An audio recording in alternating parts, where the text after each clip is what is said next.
জনগণ থাকবে সবাই।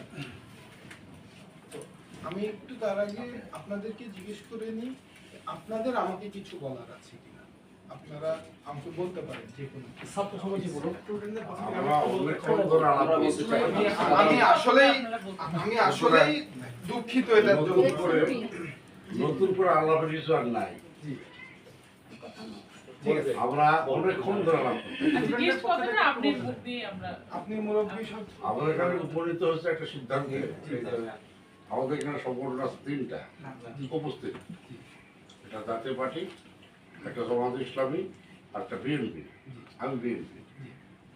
তা আমরা মিটিং ডাকবো আমাদের গোটা থানার যারা নেতৃবৃন্দ আমরা অঞ্চলে আছে তাদেরকে মিটিং ডাকবো, ডাকার পরে তাদেরকে কিছু গাইডলাইন দেবো এবং এটাও হুঁশিয়ার করে দেবো